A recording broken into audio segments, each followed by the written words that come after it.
नबी का लफ्ज आया कुरान शरीफ, इन्ना औलन नास बि इब्राहिम लल्लज़ीना तबऊ व हाज़न नबी। यह हादा करीब के लिए और हुआ दूर के लिए, क्योंकि इस करीब ने हुआ से करीब कर दिया। क्या बात है, क्या बात, हाजा ने हुआ से करीब किया। क्या बात है, हम लोगों को हाजा ने हुआ से करीब कर दिया। इसी को आला हजरत कहते हैं, जर्रे महरे कुद्स तक तेरे तवस्सुत से गए, हद्दे औसत ने किया सुगरा को कुबरा नूर का। मंतिक में हद्दे औसत बहुत फेमस फार्मूला है। जैसे हलवा में शक्कर है और शक्कर मीठा है, शक्कर का लफ्ज 2 बार आया, इसी को कहते हद्दे औसत, उसको गिरा दे। हलवा में शक्कर है और शक्कर मीठा है, नतीजा क्या निकलेगा? हलवा मीठा है। 2 बार शक्कर आया, हद्दे औसत गिर जाएगा।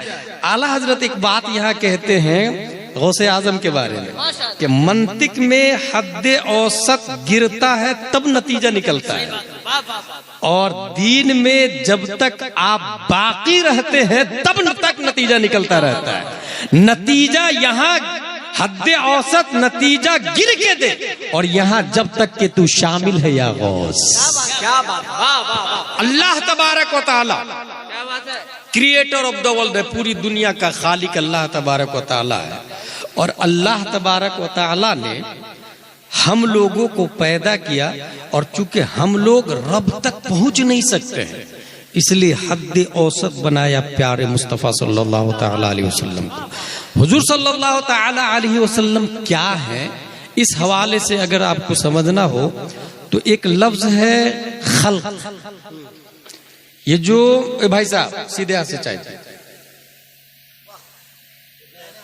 जलसे का मकसद होता है इस्लाह अकायद, इस्लाह आमाल। और आइंदा स्टेज पे तो आप तो बैठाइएगा ही मत किसी गैर आलिम, ये आपको सख्त ताकीद है। और किसी भी जलसे में गैर आलिम स्टेज पर नहीं होना चाहिए, क्योंकि ये मिंबरी रसूल है, और यहाँ पर बैठने वाले हुजूर सल्लल्लाहु तआला अलैहि वसल्लम की नुमाइंदगी करते हैं। कौलन भी, फ़िअलन भी, क़ियामन भी, क़ुऊदन भी, रुकूअन भी और जुलूसन भी। अगर वो बैठे भी है तो नयाबत होती है। हुजूर सल्लल्लाहु तआला अलैहि वसल्लम, अल्लाह तबारक व तआला ने पूरी दुनिया के इंसानों को बनाया, क्योंकि क्रिएटर ऑफ द वर्ल्ड है।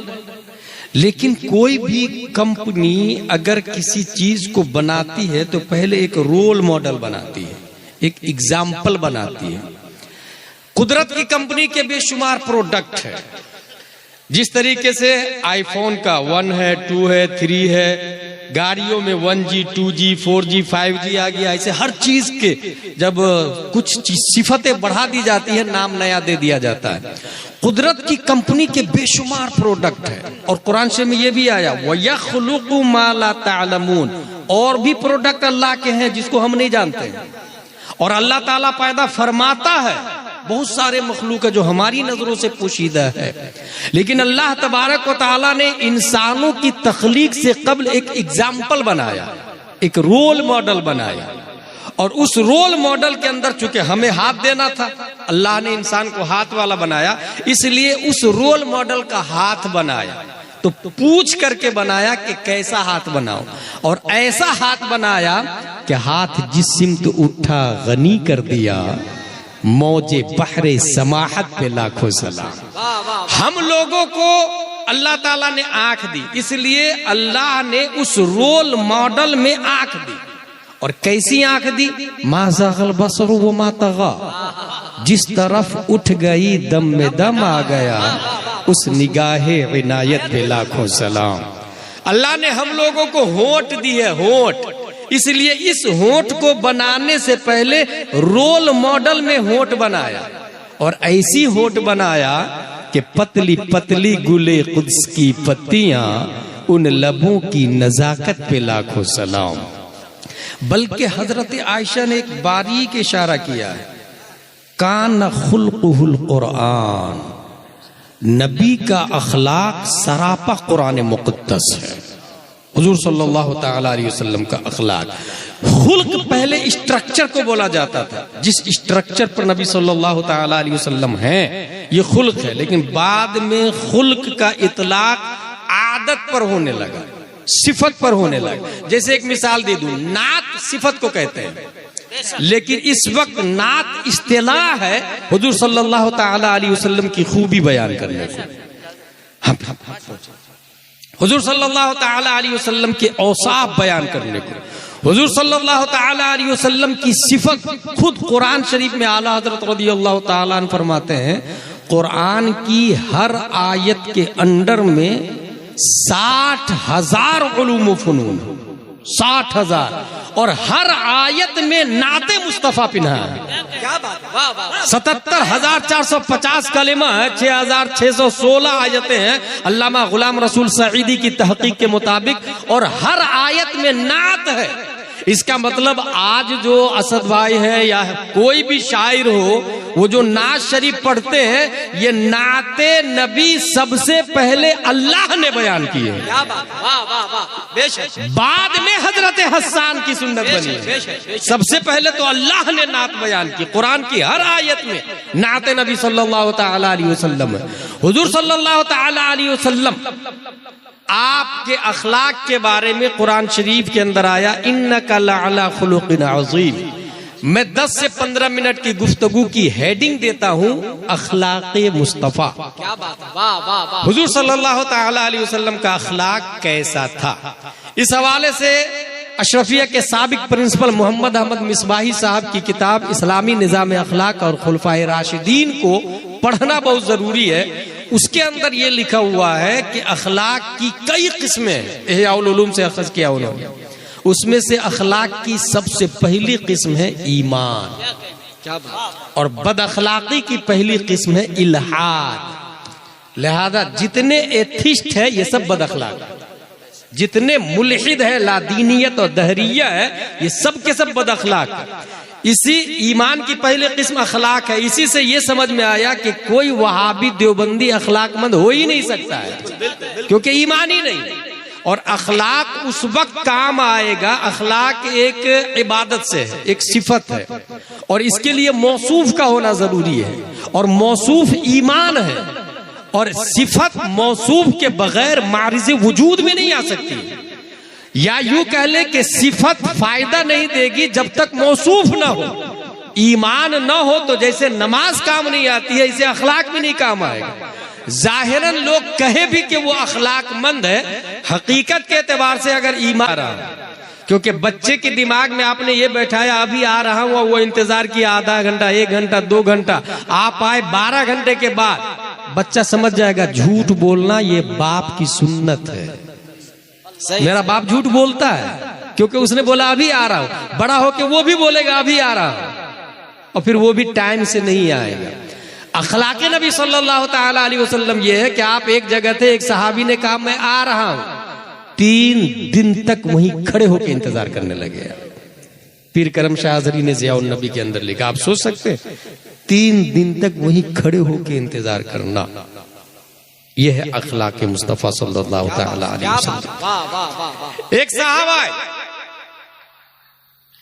बहुत हुजूर सल्लल्लाहु ताला अलैहि वसल्लम की मुखालफत और बुराई करता था, सुनता था।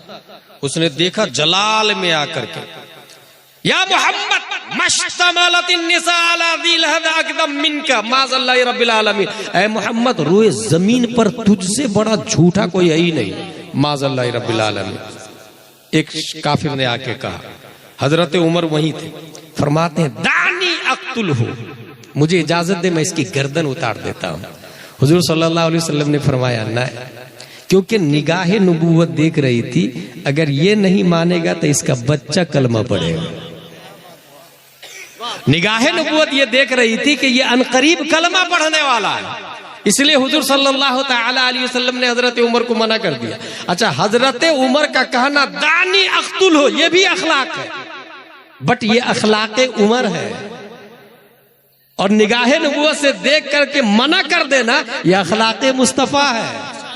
बेशक बेशक। और एक और अखलाके उमर की एक और मिसाल दूं, ये वो आपने भी सुना होगा अपनी मस्जिद के इमाम साहब से। मस्जिद के इमाम साहब से वो लोग सुनते हैं जो जुमा में तकरीर से पहले मस्जिद में पहुंचते हैं।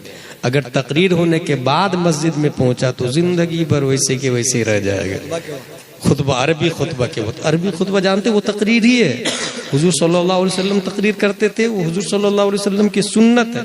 अपने लोग अरबी नहीं समझते हैं, ये अपनी कम नसीबी है, वरना दरअसल वो हुजूर सल्लल्लाहु अलैहि वसल्लम तकरीर करते थे और वही तकरीर कंटिन्यू चली आ रही है। इस वजह से मिस्र में जब हम लोग पढ़ने के लिए गए तो वहां पर उर्दू में तकरीर थोड़ी होती है, वही 2 खुतबे होते हैं अरबी वाले, जो हुजूर सल्लल्लाहु अलैहि वसल्लम के जमाने से राइज है। जो लोग मस्जिद में तकरीर से पहले पहुंचते हैं तो हर जुमा में 2-3 मसले बयान हो ही जाते हैं। तो महीने में 4 जुमे हुए, 3 ही मसला सीखा आपने महीने में, 3 को 4 से इंटू करे तो 12 मसले हो जाते हैं। 12 मसलों के आप आलिम बन जाए और सीखने की नीयत से आप मस्जिद में जाएंगे ना तो कभी किसी आलिम दीन की तौहीन नहीं करेंगे आप। और जो आलिम दीन की तौहीन करता है ये गुमराही का पहला स्टेप है, तब फिर दूसरे स्टेप, तीसरे स्टेप, चौथे स्टेप, फिर अमीर मुआविया तक जाता है, फिर नबी तक पहुंचता है। इसलिए शुरू ही में आलिम दीन से मुत्तसिल। अभी हाल ही में बेंगलोर में जिन लोगों ने मुफ्ती अख्तर हुसैन के खिलाफ केस किया या एहतजाज किया, ये कौन लोग? ये उलमा से दूर लोग। उनको दरबा ज़ैदुन भी नहीं पता, अल्हम्दुलिल्लाह रब्बिल आलमीन का माना भी नहीं पता, उन्हें ढंग से मखरज भी नहीं काफ का आता होगा। इसलिए आपने वीडियो में देखा होगा जो लोग बोल रहे हैं, न दाढ़ी शरीफ है, न टोपी शरीफ है, न लिबास उलमा शरीफ है, लिबास फुसाक है। और वो लोग, यही क़यामत की निशानी है। ये कौन लोग होते हैं? जो तकरीर के बाद जुमा में पहुंचते हैं, जो अपने आप को सुपीरियर समझते हैं। जो आदमी मस्जिद में तकरीर से पहले पहुंचता है वो यकीनन इस बात को अच्छे से जानता होगा। हजरत उमर फारूक आजम के पास एक केस पहुंचा। वो केस ये था कि यहूदी का खेत पहले था, मुस्लिम का खेत बाद में था। हजरत मोहम्मद रसूलुल्लाह सल्लल्लाहु ताला अलैहि वसल्लम ने फैसला कर दिया, पहले पानी आबपाशी यहूदी के खेत की जाएगी, बाद में मुस्लिम के खेत की होगी।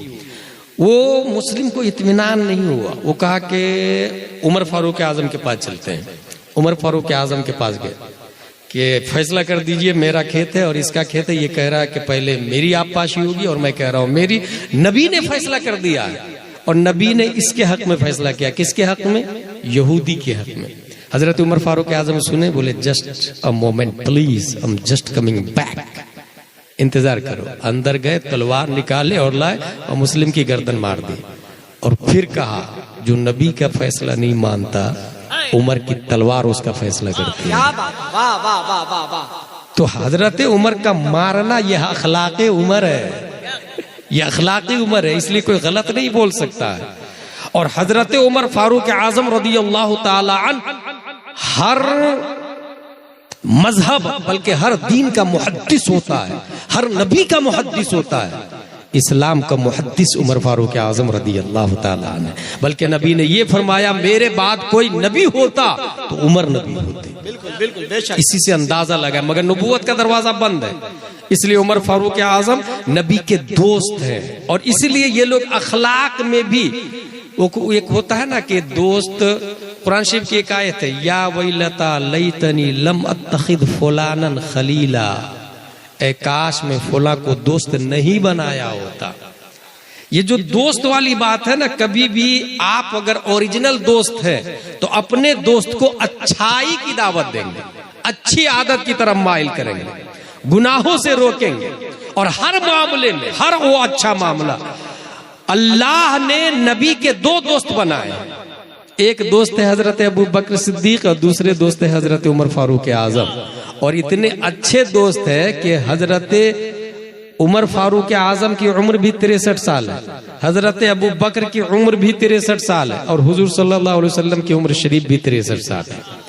ये 63 साल उम्र होना, ये दोस्ती मिन जाने बिल्लाह है, मिन जाने बिल्लाह। मिन जाने बिल इंसान नहीं है। आप अपनी मर्जी से कुर्ता सिला सकते हैं सेम, टोपी पहन सकते हैं सेम, जूता खरीद सकते हैं सेम, लेकिन उम्र सेम हो, ये मिन जाने बिल्लाह है। और अल्लाह को ये दोस्ती इतनी पसंद आई कि दफन भी दोनों नबी के आजू बाजू में है, दफन भी दोनों नबी के आजू बाजू।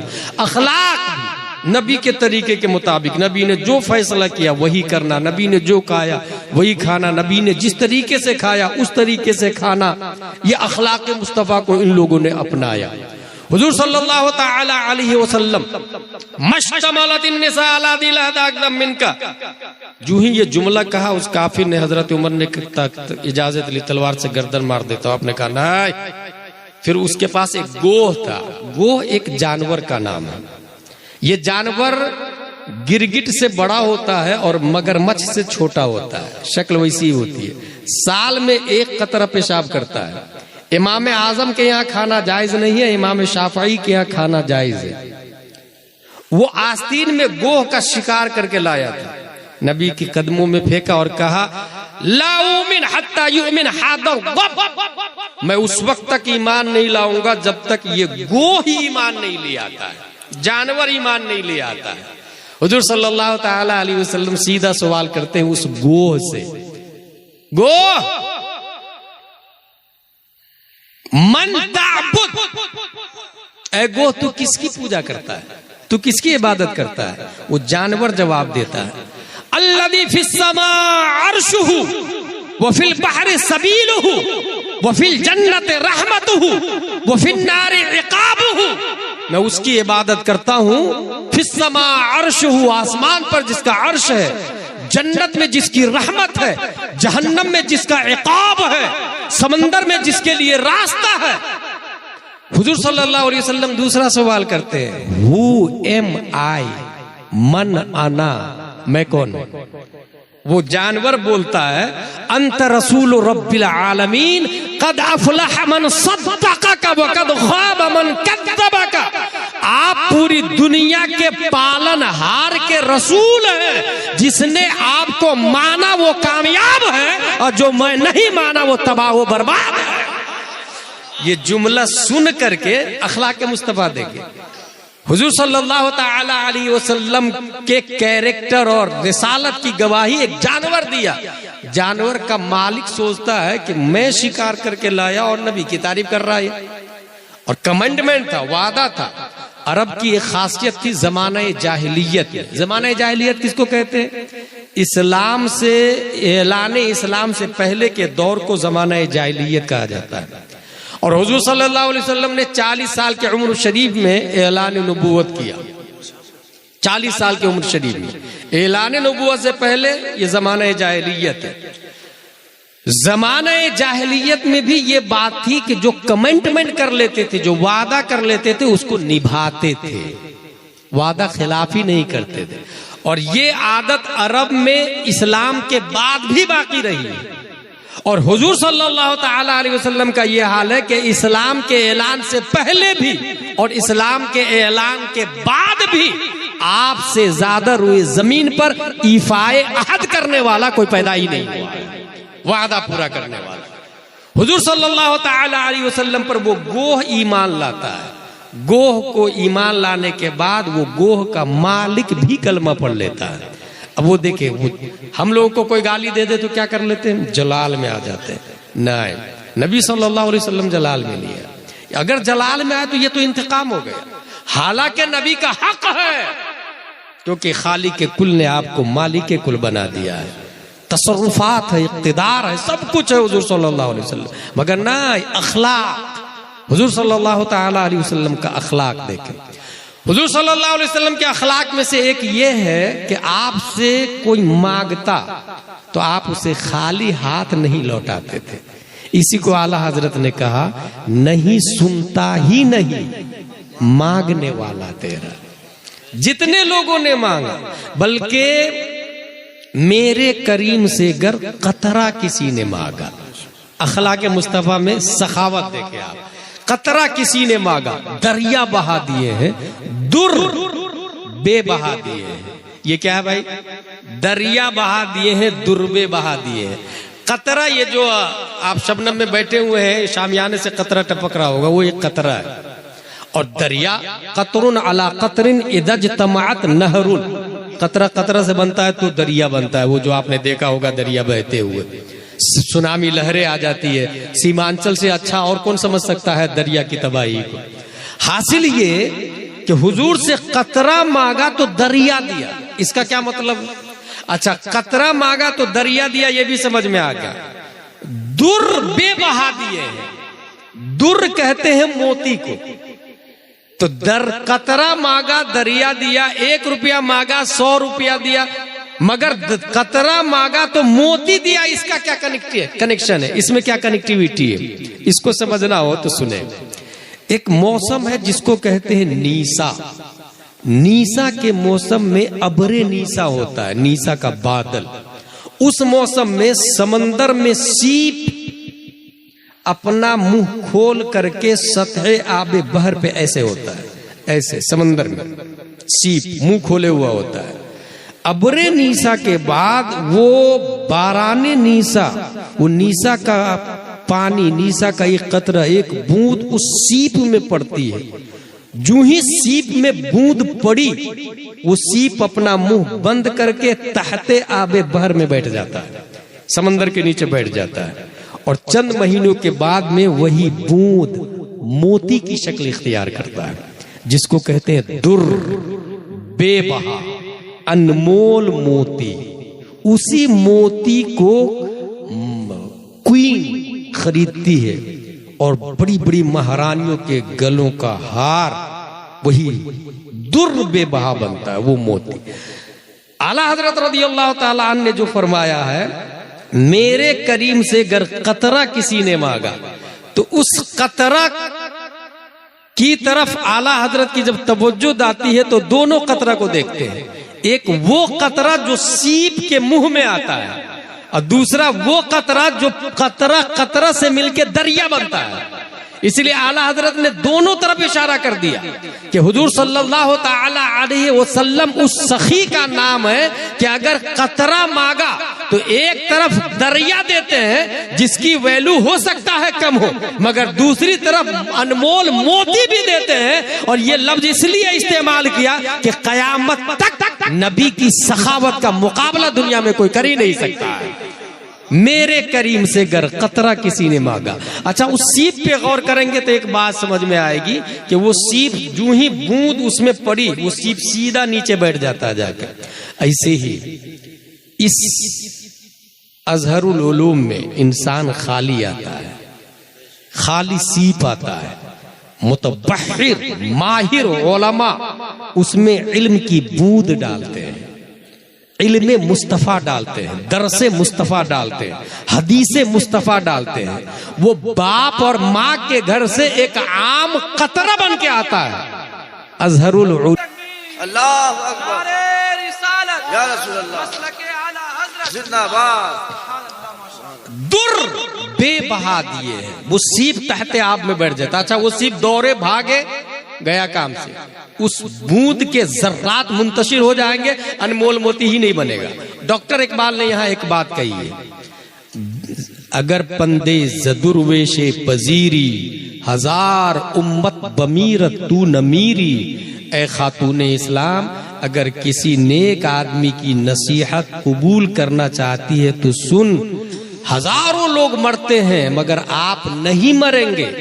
बतूली बाश व पिन्हा शो अजी असर, सिफते फातिमा को अपना ले और दुनिया से पोशीदा हो जाए कि दर आगोशे शब्बीरे बगीरी, ताकि आपके आगोश में भी वक्त का शब्बीर जन्म ले, आपके आगोश और पेट से भी वक्त का शब्बीर पैदा हो।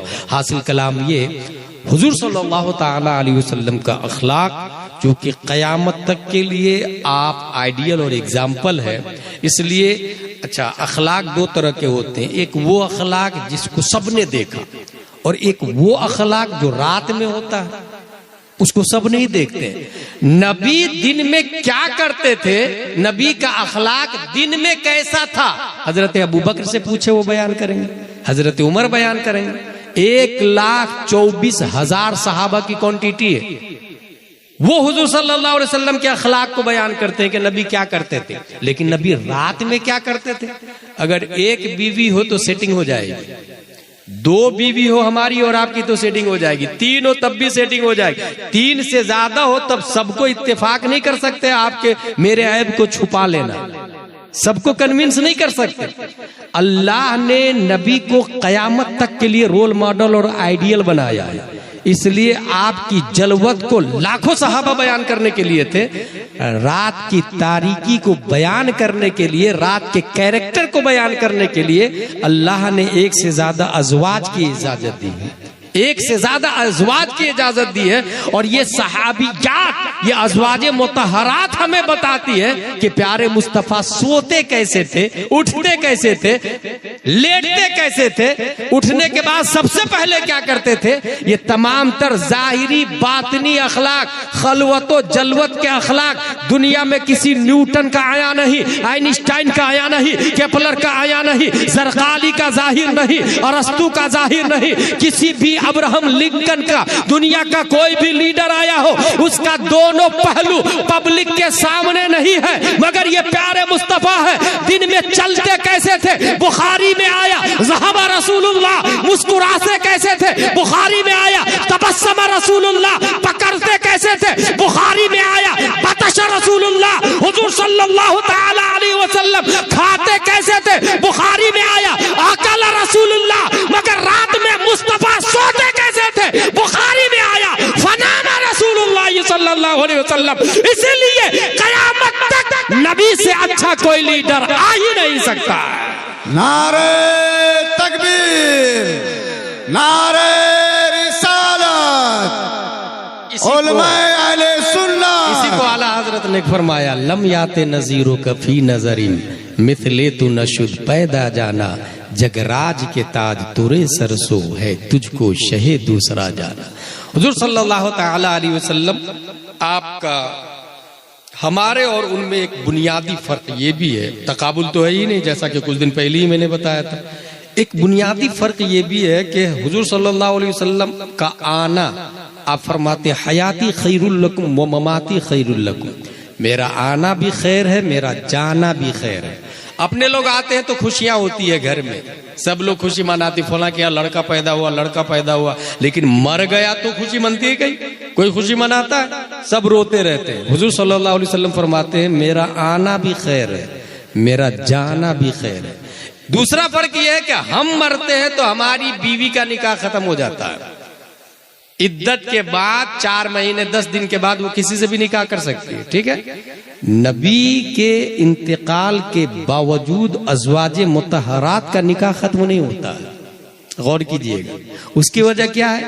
उसकी वजह यह है कि हम मरते हैं, नबी जिंदा है, और निकाह मरने से टूटता है, इंतकाले मकानी से निकाह नहीं टूटता है। हकीकत यह है कि हमारे नबी मरे ही नहीं, जिंदा है, जिंदा। ये वहाबी देवबंदी का अकीदा है। अगर उसको थोड़ी सी अक्ल होती तो समझ जाते वो कि हमारी बीवी का निकाह टूट जाता है इसलिए दूसरी शादी कर सकती है। अज़वाजे मुतहरात निकाह बाकी है, निकाह बाकी है, इस वजह से उनका निकाह ही नहीं टूटता है। यहीं से ये समझ में आया हमारे नबी सल्लल्लाहु ताला अलैहि वसल्लम कायनात में सबसे अफजल व आला है, आपका अखलाक सबसे अफजल व आला है। नबी के सदक़े में हम लोग दूसरी उम्मतों से मुमताज है, इस बुनियाद पर कि नबी की उम्मत है, नबी की वसातत और नबी के तवस्सुत से। इसलिए हमारे ऊपर लाजिम है अखलाक नबी को अपनाएं, झूठ न बोले, ईमान लाना अखलाक की पहली किस्म। दूसरी किस्म पढ़ना, ये भी अखलाक की दूसरी बुनियादी किस्म है। इल्म हासिल करना, जहालत ये बदअखलाकी है, इल्म हासिल करना ये अखलाक है, जाहिल रहना ये बदअखलाकी है। अच्छा, ज़माने जाहिलियत जो अभी मैंने बताया, गौर कीजिएगा, ज़माने जाहिलियत और ज़माने जाहिलियत के अपोजिट में कौन सा ज़माना आता है? ज़माना इस्लाम। करेक्ट, सही जवाब दिया आपने। ज़माने जाहिलियत के मुकाबिल में कौन सा ज़माना आता है? ज़माना इस्लाम। लेकिन सवाल यह है कि जहालत के मुकाबिल में ज़माना इल्म आना चाहिए ना, ज़माना इस्लाम क्यों आया? इसमें बारीक इशारा है कि मुसलमान जाहिल नहीं हो सकता है, इस्लाम नाम ही है इल्म का। मुसलमान हो और इल्म ना हो, हैरत की बात है।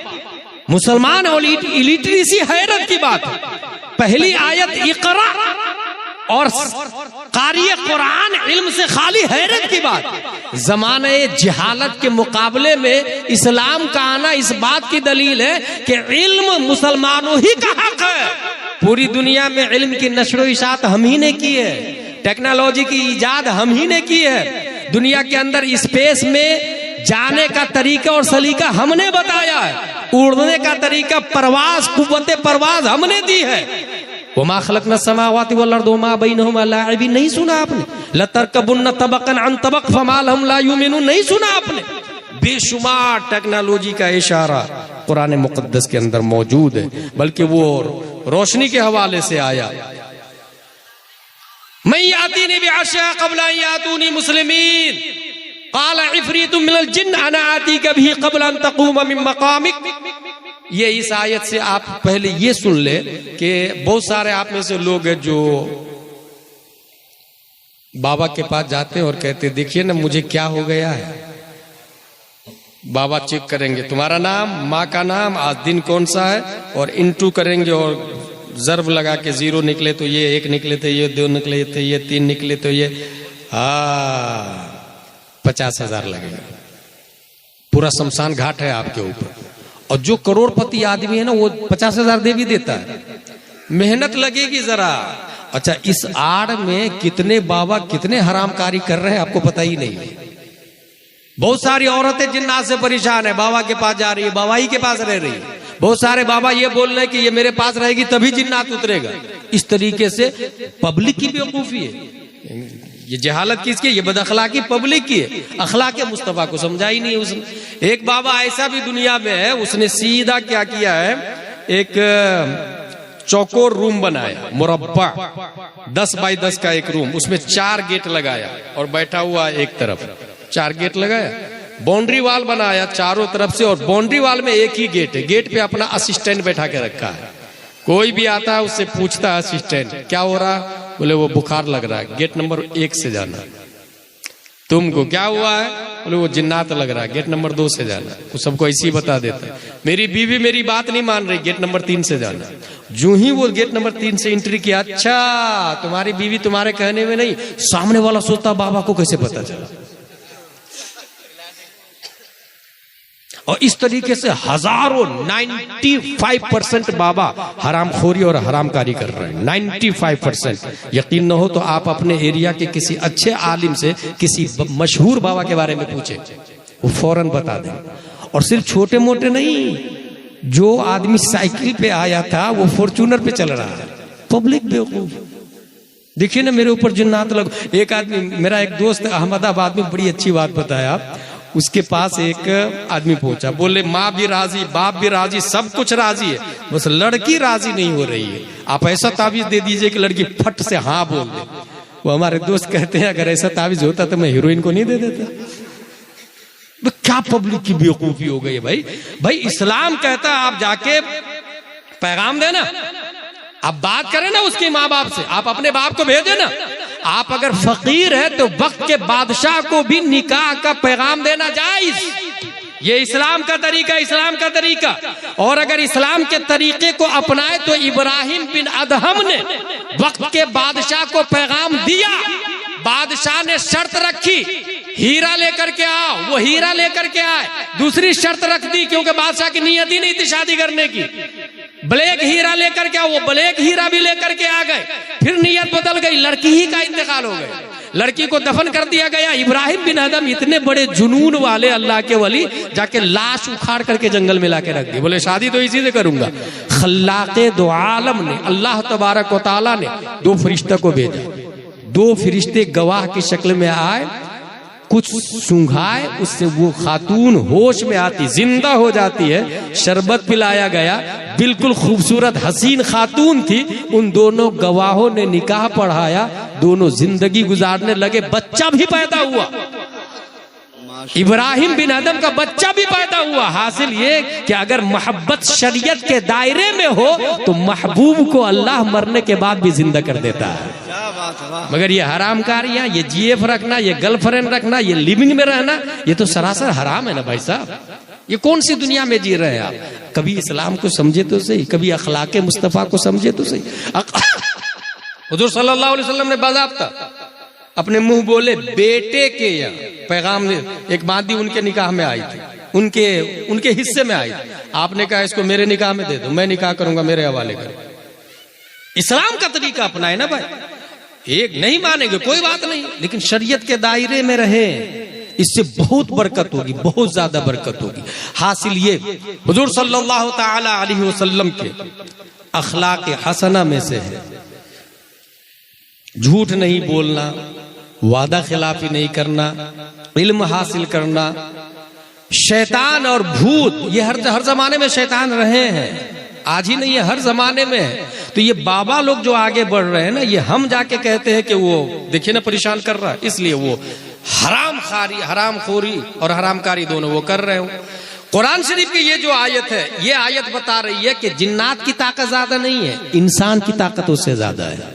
जो आयत मैंने तिलावत की है, हजरत सुलेमान अलैहिस्सलाम ने कहा कौन है बिल्कीस के तख्त को उठा करके लाएगा?